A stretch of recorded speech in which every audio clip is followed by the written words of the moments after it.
ರೀತಿ ಭಾಗ್ಯಗಳು ಕೊಡ್ತೀವಿ ಅನ್ನುವಂಥ ಮಾತನ್ನು ಕೊಟ್ಟು ಒಂದು ರೀತಿ ಜನರನ್ನ ಏಮಾರಿಸೋ ಒಂದು ಕೆಲಸ ನಡೀತಾ ಇದೆ. ಇದರ ವಿರುದ್ಧ ನಾವೆಲ್ಲ ದನಿ ಎತ್ತಲೇಬೇಕು. ಜನರು ತುಂಬಾ ಅದನ್ನು ಫೇಸ್ ಮಾಡ್ತಿದ್ದಾರೆ. ಇದಕ್ಕೆ ಒಂದು ಖಂಡಿಸಿ ಒಂದು ಅಲ್ಲಿ ಜನಾಕ್ರೋಶ.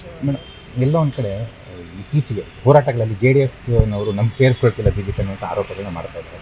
ಎಲ್ಲ ಒಂದು ಕಡೆ ಇದೆಲ್ಲೋ ಮೈತ್ರಿಗೆ ಭಂಗ ಆಗ್ತಾ ಇದೆ ಅಂತ ಸುರೇಶ್ ಬಾಬು ಅವರು ಮಾಡಿದ್ರು, ಕುಮಾರಸ್ವಾಮಿ ಅವರು ಕೂಡ ಈಗ ಒಟ್ಟಿಗೆ ಹೋರಾಟ ಮಾಡ್ತಾ ಇಲ್ಲ. ಈಗ ಮೈತ್ರಿ ಮೊದಲಿನ ಆರೋಗ್ಯ ಕಾಪಾಡ್ಕೊಳ್ತಾ ಇಲ್ಲ ಅಂತ.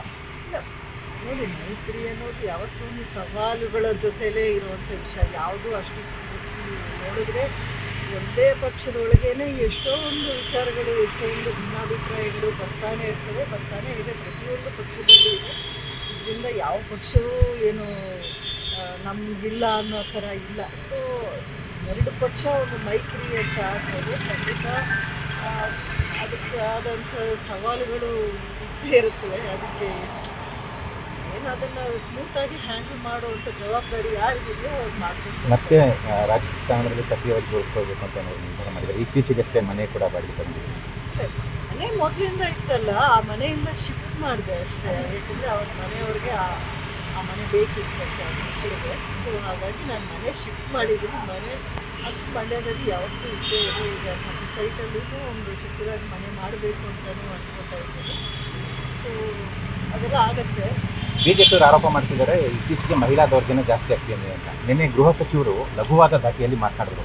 ಬೆಂಗಳೂರಂಥ ದೊಡ್ಡ ನಗರದಲ್ಲಿ ಅಲ್ಲಿ ಇಲ್ಲಿ ಆ ಥರ ಘಟನೆ ಆಗೋದು ಸರ್ವೇ ಸಾಮಾನ್ಯ ಅಂತ ತುಂಬ ಆಕ್ಷೇಪ ಬರ್ತಾ ಇದೆ. ಅವ್ರು ಹೇಳಿಕೆಗೆ ಏನಿರುತ್ತೆ ನೋಡಿ, ಅಂತ ಆ ಒಂದು ತುಂಬ ಜವಾಬ್ದಾರಿ ಇರುವಂಥ ಪೋಸ್ಟಲ್ಲಿರೋರು ಈ ಒಂದು ಸ್ಟೇಟ್ಮೆಂಟ್ ಮಾಡಿರೋದು ತುಂಬ ತುಂಬ ವಿಷಾದಕರ. ಅದು ತುಂಬಾ ನೋವಾಯಿತು ಆ ಸ್ಟೇಟ್ಮೆಂಟ್ ನೋಡಿ. ಅವ್ರು ಯಾವ ಉದ್ದೇಶದಿಂದ ಆ ಥರ ಸ್ಟೇಟ್ಮೆಂಟ್ ಹೇಳಿದ್ರೆ ಗೊತ್ತಿಲ್ಲ. ಇವತ್ತು ವಿಷಾದ ವ್ಯಕ್ತಪಡಿಸ್ತಾರೆ, ಮಹಿಳೆಯರಿಗೆ ನೋವಾಗಿದ್ರೆ ವಿಷಾದ ವ್ಯಕ್ತಪಡಿಸ್ತೀನಿ. ಅಲ್ಲ, ಖಂಡಿತ ಆ ರೀತಿ ಸ್ಟೇಟ್ಮೆಂಟ್ಸ್ನ ತುಂಬ ಯೋಚನೆ ಮಾಡಿ ಮಾಡಬೇಕಾಗುತ್ತೆ. ಯಾಕಂದರೆ ಒಂದು ರೀತಿ ಎಂಕರೇಜ್ ಮಾಡಿದವರು ನಾವು ಆಗಬಾರ್ದು ಅಂತ.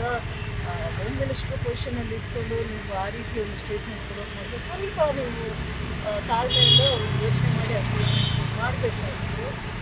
ಖಂಡಿತ ಇದನ್ನು ಯಾರು ಒಪ್ಪುವಂಥ ಸ್ಟೇಟ್ಮೆಂಟ್ ಅಂತ. ರಾಜ್ಯಾಧ್ಯಕ್ಷರಿಗೆ ಸಂಬಂಧಪಟ್ಟಂತೆ ಮತ್ತೆ ವಿಜೇಂದ್ರ ಅವರು ಆಗಬೇಕು ಅಂತ ಬಹುತೇಕರ ಅಭಿಪ್ರಾಯ, ಅವ್ರು ಆಗಬಾರ್ದು ಅಂತ ಕೆಲವರ ಅಭಿಪ್ರಾಯ. ಅವರ ಕಾರ್ಯವೈಖರಿ ಬಗ್ಗೆ ನೀವು ಪಕ್ಷದ ನಾಯಕರಾಗಿ ಏನು ಹೇಳ್ತೀರಾ? ಅವರೇ ಆದರೆ ಒಳ್ಳೆ. ನಾನು ಇದ್ರ ಬಗ್ಗೆ ಕಮೆಂಟ್ ಮಾಡೋಕ್ಕೆ ಹೋಗಲ್ಲ. ಯಾಕಂದರೆ ಪಕ್ಷದ ವರಿಷ್ಠರಿದ್ದಾರೆ. ಪಕ್ಷದಲ್ಲಿ ಎಷ್ಟೋ ವರ್ಷಗಳಿಂದ ಇದ್ದು ಶ್ರಮಪಟ್ಟು ಪಕ್ಷವನ್ನೇ ಕಟ್ಟಿದವರು ಹಲವಾರು ಲೀಡರ್ಸ್ ಇದ್ದಾರೆ.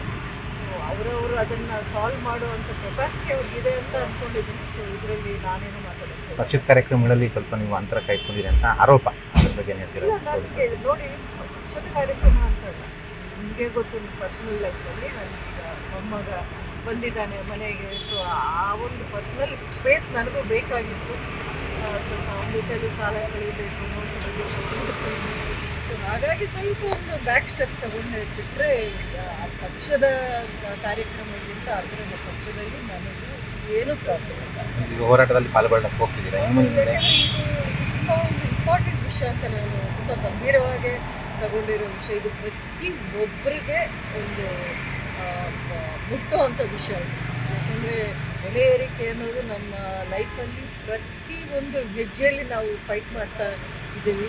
ಈ ಒಂದು ಪರಿಸ್ಥಿತಿ ನಿಮಗೊಂದು ರೀತಿ ಇನ್ಕಮ್ಮು ಬರೋದು ಎಲ್ಲೂ ಜಾಸ್ತಿ ಆಗ್ತಿಲ್ಲ. ಆದರೆ ನಮ್ಮ ಎಕ್ಸ್ಪೆಂಡಿಚರು ಈ ರೀತಿ ಪ್ರತಿಯೊಂದಕ್ಕೂ ಟ್ಯಾಕ್ಸ್, ಗಾಳಿ ಒಂದು ಬಿಟ್ಟರೆ ನಾವು ಇನ್ನು ಪ್ರತಿಯೊಂದಕ್ಕೂ ಟ್ಯಾಕ್ಸ್ ಹಾಕ್ಕೊಂಡು ಹೋದರೆ ಇದು ಎಲ್ಲಿಗೆ ಹೋಗಿ ನಿಲ್ಲೋದು? BJP ಹೋರಾಟದ ದಿನನೇ ಡೊಮೆಸ್ಟಿಕ್ ಗ್ಯಾಸು ಮತ್ತು ಉಜ್ವಲ ಗ್ಯಾಸ್ ಕೂಡ ಕೇಂದ್ರ ಸರ್ಕಾರ ದರ ಹೆಚ್ಚಳ ಮಾಡಿದೆ 50 ರೂಪಾಯಿ. ಅದು ಮುಜುಗರ ಆಗ್ತಾ ಇದೆ. ಕಾಂಗ್ರೆಸ್ನವರು ಟೀಕೆ ಮಾಡ್ತಾ ಇದ್ದಾರೆ. ನೋಡಿ, ಇದು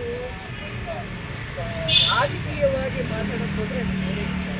ಜನಸಾಮಾನ್ಯರಿಗೆ ಎದುರಿಸ್ತಾ ಇರೋ ಪ್ರಾಬ್ಲಮ್ಸು ಅದನ್ನು ಒಂದು ಪ್ರೊಟೆಸ್ಟ್ ಮಾಡೋ ವಿಷಯ ಅಂದರೆ ಅದು ಬೇರೆ ವಿಚಾರ ಆಗುತ್ತೆ. ನಾನು ಅಂದ್ಕೊಂಡಿದ್ದೀನಿ ಖಂಡಿತ ಈಗ ಈ ಒಂದು ರೀತಿ ನೋಡಿದ್ರೆ ಪೆಟ್ರೋಲು ಅಥವಾ ಚಿನ್ನದ ಬೆಲೆ ಇದೆಲ್ಲ ಗ್ಲೋಬಲ್ ರೇಟ್ಸ್ ಮೇಲೆ ಡಿಪೆಂಡ್ ಆಗಿರುತ್ತೆ. ಅದರ ಮೇಲೆ ನಾವು ಇನ್ನಷ್ಟು ಹೆಚ್ಚಾಗಿ ಸ್ಟೇಟ್ ಮೇಲೆ ಟ್ಯಾಕ್ಸ್ ಹಾಕಿದ್ರೆ ಅದು ಭಾರ ಆಗುತ್ತೆ ಜನಕ್ಕೆ. ಕೆಲವು ಪ್ರೈಸಸ್, ಈಗ ಸ್ಟಾಕ್ ಮಾರ್ಕೆಟ್ ಕುಸಿದಿದೆ ಅಂದರೆ ಅದು ಇಡೀ ಪ್ರಪಂಚ ವ್ಯಾಪ್ತಿ ಅದು ಎಫೆಕ್ಟ್ ಆಗುತ್ತೆ. ಅದು ಕೆಲವುದನ್ನು ನಾವು ಖಂಡಿತ ಅರ್ಥ ಮಾಡ್ಕೊಳ್ತೀವಿ, ಅದನ್ನು ಅವಾಯ್ಡ್ ಮಾಡೋಕ್ಕಾಗಲ್ಲ. ಬಟ್ ಇದು ಏನಂದರೆ ನೀವು ಕೊಟ್ಟಿರೋ ಭಾಗ್ಯಗಳನ್ನ ನೀವು ಸರಿಯಾಗಿ ನಿಭಾಯಿಸೋಕ್ಕೆ ಆಗ್ತಿಲ್ಲ. ಅದರ ಭಾರ ಜನಕ್ಕೆ ಈ ರೀತಿ ಇನ್ನೊಂದು ರೀತಿಯಲ್ಲಿ ನೀವು ಹಾಕ್ತಾಯಿದ್ದೀರ. ಈ ಒಂದು ಕಡೆ 2 ರೂಪಾಯಿ ಕೊಟ್ಟು ನೀವು 20 ರೂಪಾಯಿ ಕಿತ್ಕೊಳ್ಳೋ ರೀತಿ ಆಗ್ತಾಯಿದೆ ಈಗ. ಸೊ ಅದರ ವಿರುದ್ಧ ಇದೊಂದು ಪ್ರೊಟೆಸ್ಟ್.